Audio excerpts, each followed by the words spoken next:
Thank you. Hi, my name is Robert Harrison. Now, I never get confused for Rusty, who's my older brother, but I get confused for David and John all the time. When I was living in Lindsay a few years ago, I walked in Walmart. On the way in, somebody said, "Hey, David," and I said, "Hi." On the way out, they said, "Hi, John." I said, "Hi." Never told me I was wrong. So I'm pretty used to that, but for some reason, never get confused with Rusty. I guess maybe it's he's taller and looks like Dad. Anyway, I thought what I would do is explain how we got to Lindsay, where we came from. Where not me personally, because I started off here, but my granddad and my dad and those kinds of things.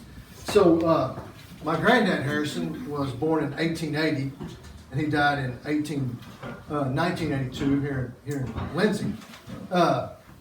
His name was James Josiah Harrison, the same as Uncle James, who worked at PR's with Mary Harrison. So he grew up in Maryland, way out in the east. Like I said, he was born in 1880, so it was only 15 years after the Civil War. His family lost everything they had in the Civil War, so they would send him to college for 2 years at Washington College in Chestertown, Maryland, which actually started in the 1700s. It's a very old college. So he went for 2 years. They ran out of money, and it was the old-fashioned go find a job, go west, young man, go west, whatever you want to call it. And so sometime, I don't know the exact year, because I don't know when you graduate in high school in the 1800s. I don't know if you were 16 or what. And so he got on a boat, he got on a ship, because his family had, his mom's family, the Diedrichsons, they were Dutch in Delaware, and they'd been in the shipping business and the agriculture business for years. And he got all around to New Orleans, and when he got to New Orleans, the captain of the ship said, "Well, you don't need to be on ships, and so you need to go do something else." And so he jumped ship and ended up in St. Louis. He had an uncle there, and he went to Wyoming as working on surveying on railroads. And so while he was surveying in Wyoming on the railroad, he was having some kind of conflict with some of the people who were working there, and so he was staying in a tent, which I can't imagine, but I do know this. He told me he spent a year in Wyoming. He said he would never go north of Oklahoma again to live. He about froze to death in Wyoming. And so they were living in a tent, and they were trying to build a railroad across, I don't know if it's a creek or a stream or a little canyon. And so he was really, really good at math. He was like David. David is really good at math, not me. David and John are.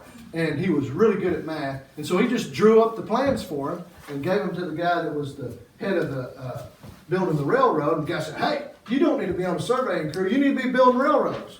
And so by the time he was 25, he was the chief engineer of the Union Pacific Railroad. And he built railroads all over the place. He had a caboose, and they would take the train, and he would build railroads. So when he died, when he was 101, he built more miles of Union Pacific Railroad than anybody alive at that time. One of them that I know of, matter of fact, the only railroad I know of, he built through the swamps in Louisiana. And so if you ever drive from east to west to Baton Rouge, there's a railroad on the right. In the swamp, he built that railroad. So he got malaria and went to Hot Springs, Arkansas, and would sit in the hot springs, and he never had a relapse, which is really amazing for having malaria. So anyway, so that's how he got in the dirt contracting business. So he built railroads, and then somewhere along the line, I don't know exactly when, he became a dirt contractor. And so so what he would do is grading and drainage. And so you'd put in all the drainage, the ditches, all that kind of stuff. He built dams as well, and he did that in Oklahoma. So that's what he did. That's how he got to Lindsay. He was a dirt contractor. So some of the highways he built around and things he built, the highway that runs from Purcell to Chickasha, through Dibble into Chickasha, 39. He built that. Uncle James helped him build that. He said, well, he was in college, and so he built that one. He built 70, 70 that runs from Ardmore to Medill. Aunt Sissy, my aunt, was born in 1911, was born in Mansville while he was building that highway. It's not the same one. The one on 39 is the same one. The one down there is not there anymore. You can see bits and pieces of it kind of down by the river if you look left. But it's not the same highway there. When Dad was little, he built, I'm not sure whether Dad actually went to the first and second grade in Lindsay or he came later, because they lived in Lindsay, but he went and built the first runway at Altus Air Force Base, I think in like 1936. And then he built the runway at Dalhart, which is closed now, at Dalhart Air Force Base in the Panhandle also. So that's what he did. He was a dirt contractor. The way he got to Lindsay, I'm not sure exactly the year. He built all the ditches through town. So the ones you go over on 4th Street and 7th Street on Wilbarger Creek, and then he built all those, and then I think he built the ones that go east on the north side of the road. And if you're going on Highway 19, you can see those ditches up there. I think he built those. I know he built the ones through town and around here. But that's how he got to Lindsay. He was a dirt contractor. He made a contract with the state of Oklahoma to build the ditches. It was to try to stop the flooding. Obviously, it did not work. Maybe it slowed it down. But if you've been in any of the floods in Lindsay, it did not work. In 1957, they lived in a house out where 59B goes north, and the house right across there used to be a pink house there. That's where they lived when Rusty was born. And they took a motorboat to town and drove a motorboat around town. So it did not work 100%. I remember in the 80s we had a couple huge floods that went up Main Street, I guess maybe it kept it from being quite as bad as it may have been. So after he built those ditches, he bought our farm, which is out there, and he absolutely loved the farm. And so the ditches that are on the farm were built by him to drain it so he could farm it. They weren't part of the contract for the state. The ones that were part of the contract for the state were the ones that you go over the highway, but the other ones out on the farm were all done just by him so he could farm the land there. And so I'm not exactly sure when he built all the ditches in Lindsay. I'm thinking in the 1920s sometimes. The reason I say that is because Aunt Sissy and Uncle James, Aunt Sissy was my aunt, was born in 1911, and Uncle James was born in 1914. They both graduated from Classen in Oklahoma City, and they had a different mom than my dad. Her name was Clara Hart, and then my granddad and my grandmother, Rose Bell Harrison, they happened to meet. He was building Holdenville Dam in Holdenville. He needed some law work done. And so a guy said, hey, there's a lady lawyer over in Watonga you can go get to do it. And that's my grandmother, Harrison. She had been a vice president of the bank, and she read for the law. Do y'all know what reading for the law is? They don't allow it anymore. Back then, you could study for the bar exam up until the 50s. You could study for the bar exam, and then if you could pass the test, you could become a lawyer. And so you didn't have to go to law school. You didn't have to go to college. If you could study, then you could go take the bar exam. They call it reading for the law. There was a lady named McDaniels in Maine when I was practicing law in Altus that had done that. She was one of the last ones. I think she did it like 46 or something like that. Anyway, they call it reading for the law. And so I still have the books that were her law books that she used to read for the law in a case at the office. And so she was actually one of the first lady lawyers in the state of Oklahoma. She's in one of those books. A lady called me and was writing this book, and I didn't realize what she was asking. I would have told her to call Dad, because he knew 10 times more about what she did than I did. But she was vice president of the bank in Watonga, read for the law, took the bar exam, and passed it. And so she was practicing law, and that's how she met my granddad. And so then they had my dad in 1930, and they lived in Lindsay ever since, or during that time. Just to give you an idea about inflation, I can remember my dad talking about when he was a kid, when he was like, and I'm not sure the exact age, maybe 6 to 8, maybe 8 years old, that he would go to town in the back of the pickup with the Estes on Saturday from the farm, and his dad would give him a dime.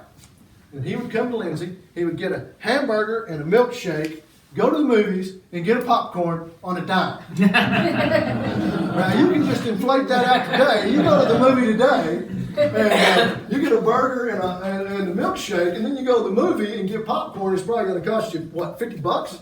And because movies will light you up. Anyway, that gives you an idea about inflation and the way it was back in the day. So, and actually, he didn't call it the movies; he called it the picture show. And so he'd say he'd go to the picture show, but I just converted that to modern times and called it the movies. And so he went to Lindsay High, except for I'm not sure about my dad did Bill. I'm not sure about first and second grade until through his sophomore year, and then he and some other guys from Lindsay all went to Kemper Military School. There were two Lindsays, Burr and Dorothy Lindsay's two sons, and Tom Sims, and they all went to Kemper Military School in Missouri, and they went there for 2 years, and so then that gets us to where my mom and dad met. They actually met at Norman while they were both going to OU, and they got married in 1950. They spent 2 years in Norman at OU, and then my dad went in the military in Air Force, and then they came back after that 2 years in Air Force and finished up at Oklahoma A&M, which was in 1954. They both graduated in 54, and it's now Oklahoma State. They did spend time in Japan. My dad was in intelligence. They spent 9 months in Japan, and my dad called it the 9-month, his 9-month government-paid-for honeymoon. And I can tell you an interesting story about that, because he was in Fort Worth and he was practicing bombing Moscow with an atomic bomb. And so what they would do is they would practice, and they would get on an airplane and they would fly to Florida, and then they would fly to the Canary Islands. He'd get off and they would go practice over the Sahara Desert and come back. In real life, what they would do is, if it happened, is they would fly to New York, and they would fly the airplane to London, and then he would get off and they would go drop a bomb. They'd come back, and then he was the one that would brief them and debrief them. They'd tell him how it went, and he'd gather up all the information and give it to the superiors to see where it would go from there. So when they get to Japan, my mom and dad, they said, "You've been doing what? Well, we can't send you to Korea where he was supposed to go," so they just left him in Japan for 9 months with essentially nothing to do. And so he says he went around and gave talks on Roman history, and that was it. That was his. And then they came back. Roman or Russian history? Do what? Was it Roman or Russian history? It was Roman history. It's ancient Roman history. You know, he used to tell us that the only difference between Monday Night Football and welfare and Roman circuses, and that there was no difference between Monday Night Football and welfare and Roman circuses and bread lines in Rome. So I always understood the Roman history, but anyway, that's what he did. My mom would get on trains, and she would go all over Japan. And y'all that know my mom, she would talk to anybody about anything, anytime, and never met a stranger. And so when she was in Japan, they lived in, I don't know exactly how the houses were, but Japan's full of paper houses, and they were real thin. But anyway, somewhere across the way, like maybe there was a little open area, there were prostitutes that lived over there, and they spoke English. And they were the only ones that speak English, so my mom would talk to them. She didn't care, she didn't care what they did. And so then the little Japanese ladies would come to her and say, "No talk, no talk, no talk." As you can imagine, they did not like the idea of anybody talking to them, but never fazed my mother. Like I said, she would talk to anybody about anything, anytime. And so my mom was from Lincoln, Nebraska, and her parents were Ernest Clark Fry and Ruth Sutherland Stevenson Estelle. They got divorced when my mom was 6. And so then my mom and my grandmother lived with her parents for a while, and then my grandmother got remarried when she was 12 and left. And so then my mom stayed with her grandparents until she was 15. Then she moved to Houston, Texas, with her dad. And so after he got back from World War II. And so she graduated from Galena Park in Houston, Texas, and then she came back to Oklahoma City where my grandmother lived then, and she wanted to go to OU, so that's where she went. But she always cheered for the University of Nebraska.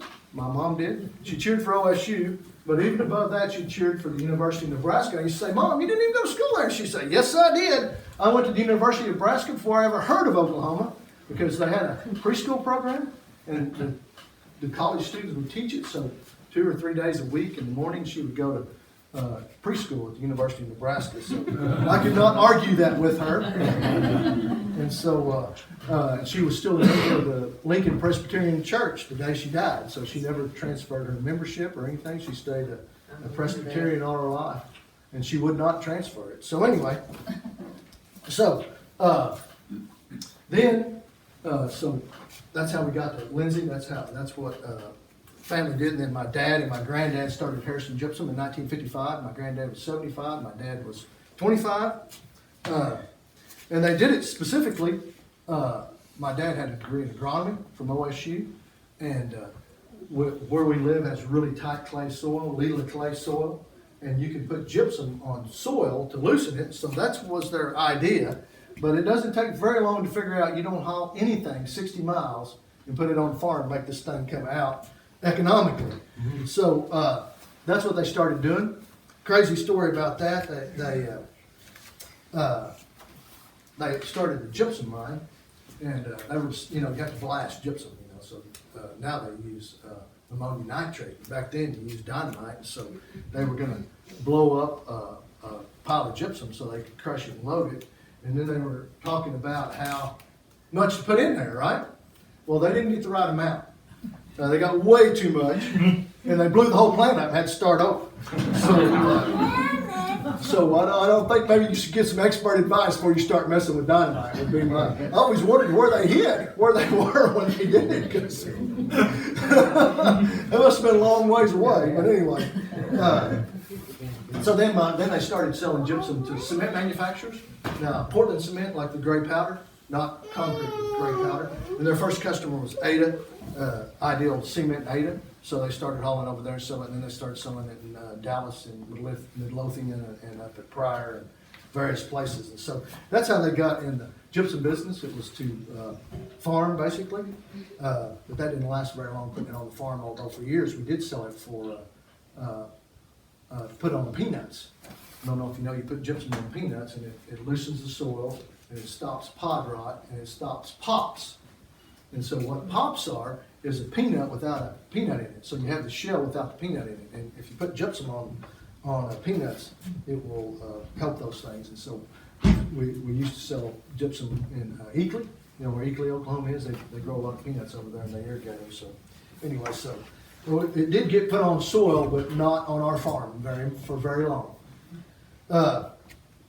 So that's what my dad did. He was all about Lindsay. He loved the community of Lindsay. He loved living in Lindsay. He spent 50 years as spotter for the football team. He was on the school board. My mom was on the school board originally, but then when she passed away in 1990, he took her term. And he was on there for, golly, I think, I don't know, a long, long time, 25 or 30 years. And he helped lots of people around town in various ways. Both my parents were very generous. My mom specifically, she taught the first kindergarten in Lindsay, and I think it was in the First Baptist Church. It was in a Baptist church. I'm not sure which one. Crazy thing. So she and then after her first year, she didn't ever teach it anymore, and they moved it to the school.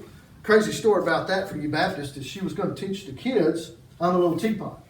I'm a little teapot. Here's my handle. Here's my spout, and the steam goes. Anyway, and then you turn around in a circle, like this, something like that. And the Baptists would not allow her to do it because that was dancing. She was not allowed to dance in a Baptist church, even if you're a kindergartner doing I'm a little teapot, which I was always like, okay, whatever. They aren't even dancing together by themselves. So anyway, and I remember when they all graduated from high school, all these kids that she had in her, and the mind, she was running around buying presents and telling me how, I said, well, what are you doing? Oh, my babies are graduating. My babies are graduating. She never forgot her kindergarten students. Of course, she was huge in Cub Scouts and Boy Scouts. She was a woodchuck and a silver beaver. So she spent years and years in Cub Scouts and Boy Scouts. I'm really the black sheep for a number of reasons. But one of them is David and Rusty and John are all Eagle Scouts, and I am not. One of the reasons is I'm not too high on camping. My definition of camping is a hotel that does not provide shampoo. I've thought about camping. Campers, that might be a little bit better. That might be closer, but sleeping on the ground, out in a tent, and every time I did that, I regretted it. even when I was in Scouts, there was always rocks, and there was always stuff, and I could never sleep. And so that's one of the reasons. And the other reason was I really, if it didn't have a ball involved in chasing it, chasing a ball in it, I wasn't as high on it either. And so that's why I'm the black sheep. But my mom absolutely loved Scouts. She actually loved Cub Scouts and Boy Scouts, and working with the Scouts.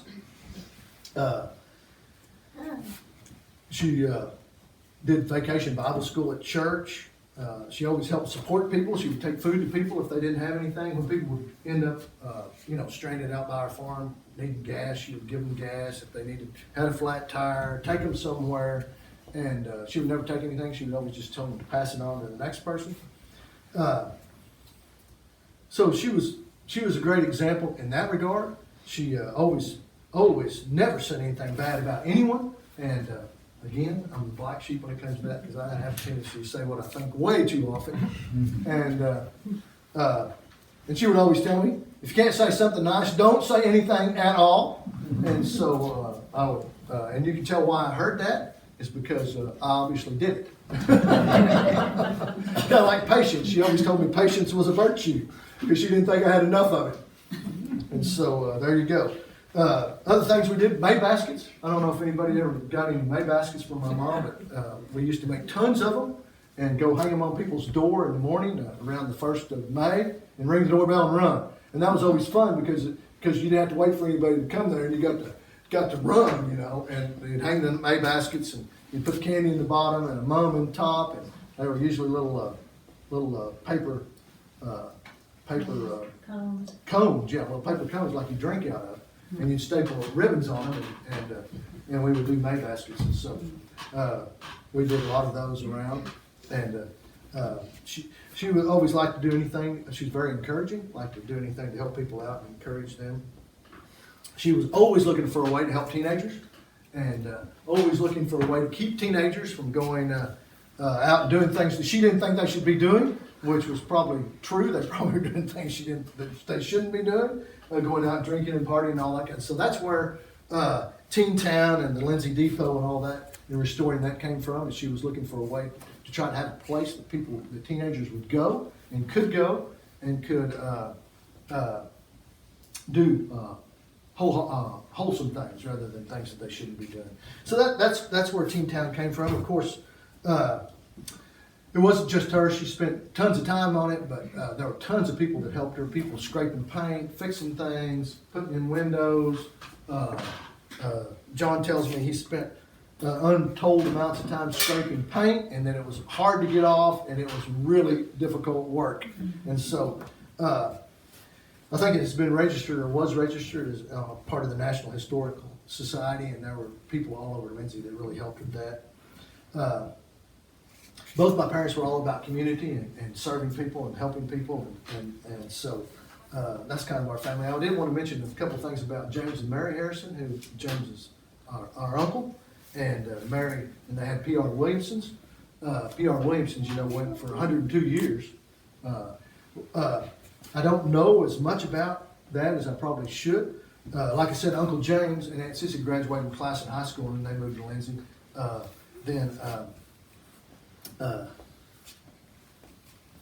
Mary came, and her family came from Wayne, and so I don't know exactly what they did at PR, Philetus Robarts Williamson. I don't know what they did over there, but they came to Lindsay and opened the store, and that's why Uncle James is really funny. So Aunt Mary and all her family are buried in Purcell, and the reason is because they had a boy that was 4 that died. And so then they moved over here, and when Mary's mom died, she said, I'm being buried over there with my baby, and so now they're all over there. So Uncle James at one point, when he was a little bit older, he said, hey, I'm going to be buried over there, so you need to get a plaque and put it over there in Lindsay. And he said, if you want to see James, you got to go to Purcell.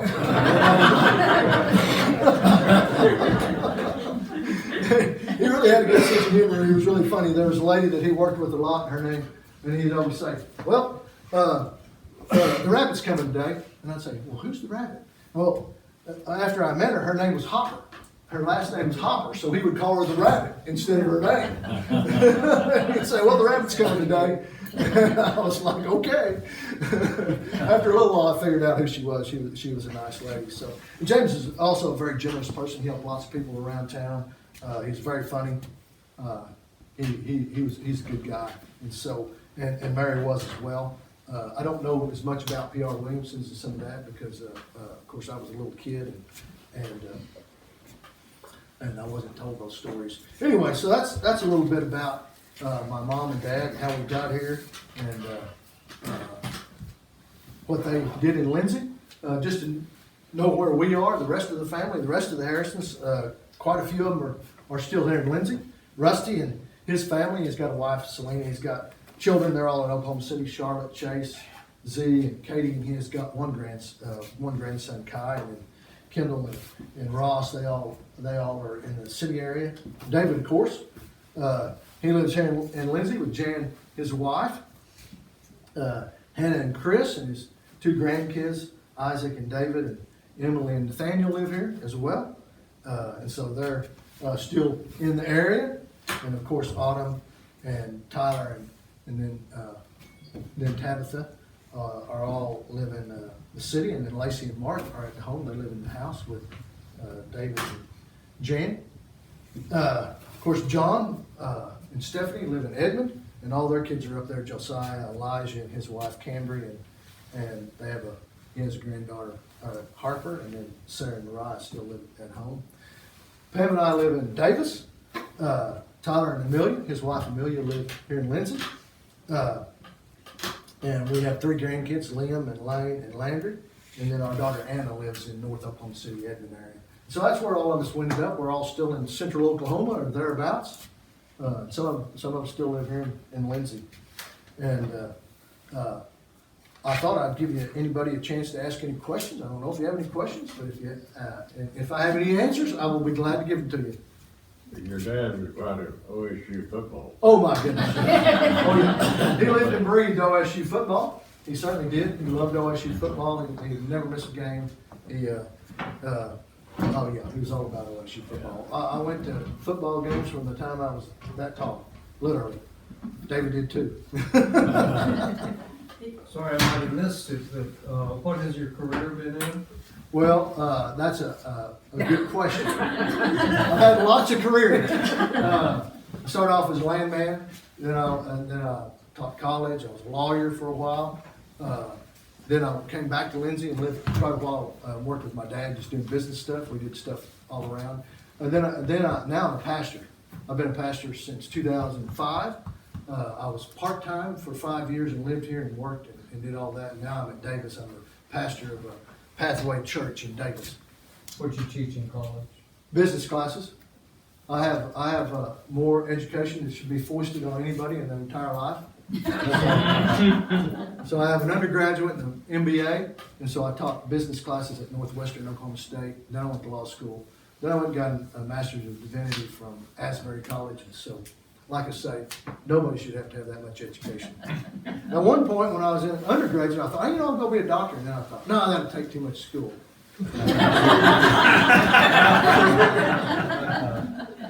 So then I did more than I would have if I'd done the other. So anyway, that's the way life goes.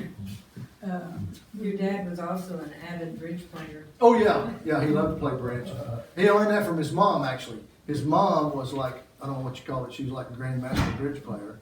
So as a little boy, he would watch him play bridge, and if somebody needed to go somewhere, he would get to play their hand, and then if he lost, he had to make everybody a cake. And he said he got to be great at making some kind of chocolate cake. Because every time he lost, he had to make chocolate cake for everybody at the bridge party. But yeah, he loved to play bridge, and he was really serious about it. He was as serious as Pam's mom about it. Matter of fact, he didn't want to play bridge against each other because I got really, really overly competitive in a hurry. Did he get better at bridge or making cakes? He's really good at bridge. He did not want to play cards with my dad because he never forgot a card you played, and it was not fair. About Betty Ann and the depot. Uh-huh. Did the city of Lindsay own the depot when she put in the teen town? How did that work? Now you're over my head. I do not know how they got it. I just know that they did it, and they remodeled it with labor. Basically, they didn't spend a whole lot of money. They spent some money. I think I saw it was like going to cost $60,000 to do it, but they used labor to do it. They volunteers basically do the work. She worked hard and a bunch more did. I worked one day there. Me and my grandson Daniel. Let me tell you about when you walk in and start up the ramp, and this is the kitchen area now. It was wide slats, kind of a ceiling, and the dirt, D-I-R-T, it was that deep. And we took old trash cans and just, my grandson, another person we know from Lindsay that was working that day was Scott and Malaco, his grandson. There's a lot of people put a lot of work in that. And today, my grandson from Norman called me and he said, "I've got a question for you." And I said, "Well, I know the answer because I'm old."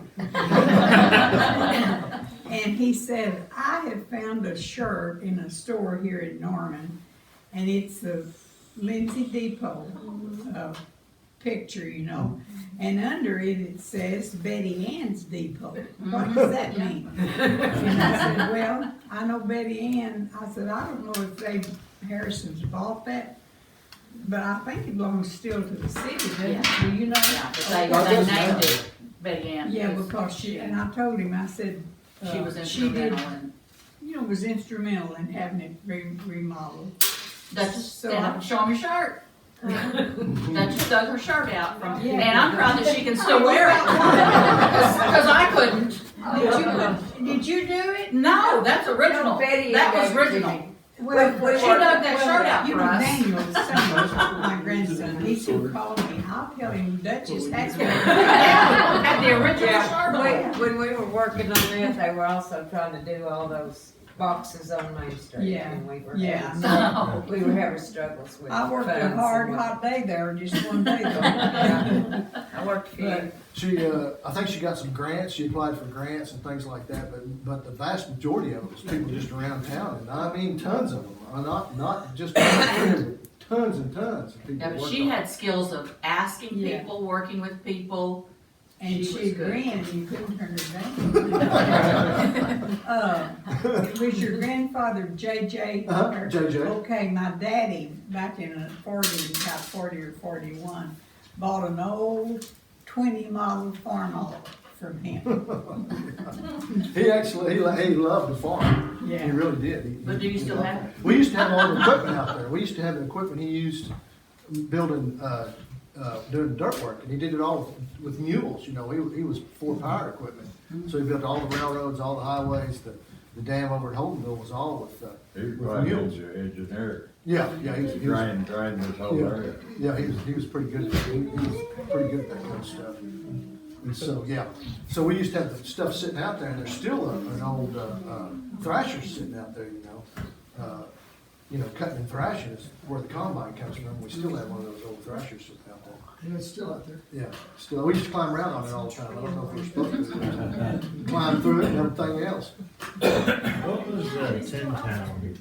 Teen Town? Like, what did you said like it It was what the original name for the depot was, Uh-huh. and the idea was to have a place for teenagers to go to keep them from doing things they shouldn't be doing. So like, what did they do there though? Like, I mean, dances. dances and They play had games. good clean dances and. All the boys would be on one gatherings. side and the girls on the other. Might have been there. I did, I attended the first one, I'm sure. I'm We wondering didn't how have come that it then. to seats, Yeah, they get something on Can't there. trust it. Yeah, I don't because they were know. pretty active for a while. I know when I was a kid, when I was in junior high school in Lindsay, and you'd go to the kitchen, the cafeteria to have dances. And, it's wider than this, and all the guys would stand with their backs up against that wall, and all the girls over there, and there was like some rule that never could you cross. The middle of it. That's what Michael said. So it was the same thing when he got there, right? Now you just text them. Yeah, that's right. People don't think. Did you have a question, Emily? I was wondering if Grandmother Rose, great grandma Rose, ever practiced law after she married their Bill? You know, I don't know the answer to that. She kept her license. She kept her license for years because she was in the Martindale Hubble for years. And so she kept her license and she kept all the books for Harrison Gibson for years and years and years. And so she had one of those little, you ever see those adding machines that you push the buttons in the rows and they hold it? So she kept books with that for literally for years when they first started. Whether she actually practiced law after that, I don't know the answer to that. I was not a thought in the wind. The stories I give you are the ones that mainly Dad told me. The stories about stuff. Rose died when Robert was 13. I was 12, yeah, 1972. Yeah. So everybody else lived a long time except for Grandmother Harrison. So Granddad Harrison lived to be 101, and both my other two grandparents lived in their 90s.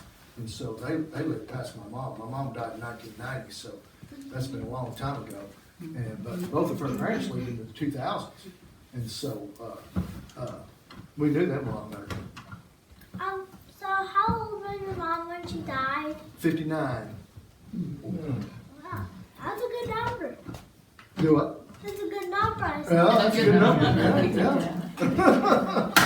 Yeah. How big was the farm? How many acres? The J.J. Harrison?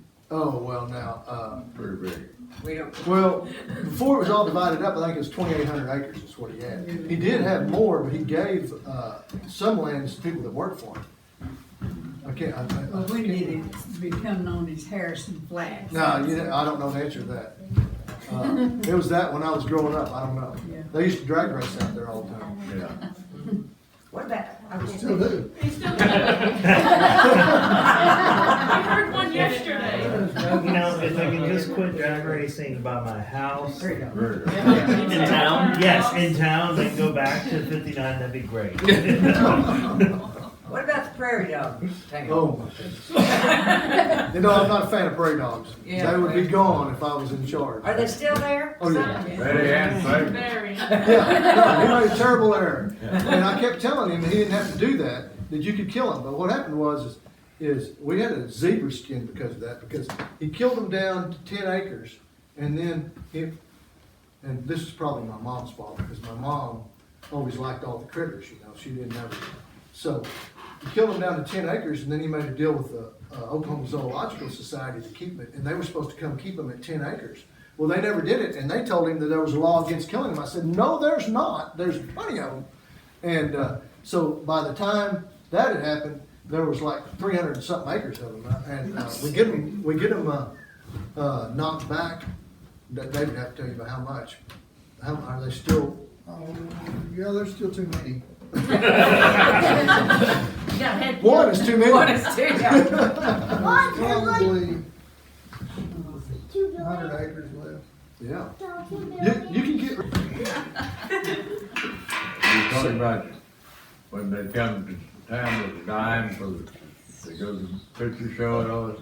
Lindsay had 3 picture shows. Oh, really? I didn't Yeah, know on that. Main Street, had 3 picture shows. Oh, wow. The only one I remember going to when we were kids was the one right there. It's now a clothing store, and then was For sale. yeah, it's for sale now, and the D-Banks had it for a while. Yeah, that one. Yeah, that was. And Bill Mitchell had his barbershop right next to it for years. We had to pay a dime for it to see one. We didn't have a dime. Well, when Betty Ann and I were on PTA, we used to have movies there on You Saturday. have a good time. We had- You had a quarter, you could have a We good had time. movies there. Wow. At the I one don't you're remember talking going- about. It was the only one that was still. Yeah, we went to the movies there. That was back when they had cartoons. You remember when they used to have cartoons before the movie? Yeah, and yeah. That's a Wagoning movie. Yeah, this was in, It was a Wagoning. Michael was 77 model, and it was right around that time we were doing PTA. Yeah, I remember that movie theater. That's the only, I didn't realize there were 3. Now, I know that at one point there were like 5 lumber yards in Lindsay. Can you picture that? 5 lumber yards? Goodness. So the times change. Does anybody have any other questions? Enjoyed it. Well, Yeah. thank you. Yeah.